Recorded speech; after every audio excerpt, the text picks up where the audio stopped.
Welcome to Chabad on the Go. This week we start reading the third book of Humash, book of Vayikro, and it's also the name of the first parsha that we read.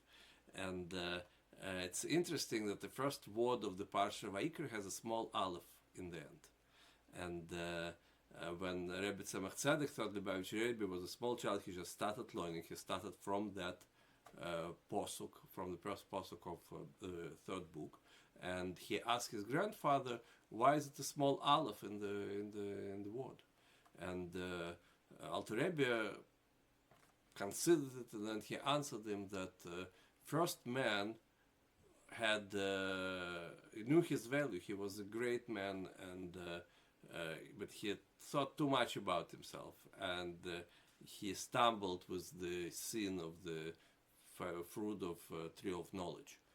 Moshe Rabbeinu, he also knew his own value, but it says he was the most humble man on earth. How come?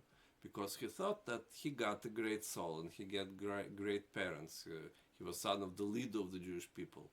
If anybody else was given the same qualities, he would have done much better than he did. That's why he thought every man was better than he was really, but they just didn't get his soul and his parents. And then Alter Rebbe said that Odom had a big aleph in the word Odom in the book Divrei Yamim, and in our parsha Vayikra, the small aleph reminds us about humbleness of Moshe. Why did Alter Rebbe had to say something bad about Odom Arishon, that he stumbled? And Rebbe explains that really what Alter Rebbe was doing, he was teaching Rebbe Tzemach Tzedek. He was trying to build character, and he was telling him that you have to recognize that you have value. On the other hand, you have to be, with this value, you have to be humble because it's a gift from God.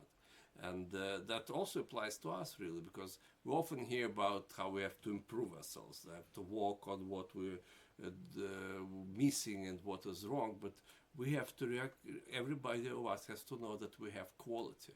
We're all descendants of Odom Arishon, and we all inherited sparks from him, and we're called Odom also. So there is something to be proud of, but at the same time we have to be humble, because that we inherited from Odom Arishon, it's not our achievement. That's how God made us, and that's how He made him really. But bringing this together, realizing what we can do, and at the same time being humble, is the best way to have a high level of service of Hashem, doing Torah and mitzvahs, and bringing Mashiach closer speedily in nowadays.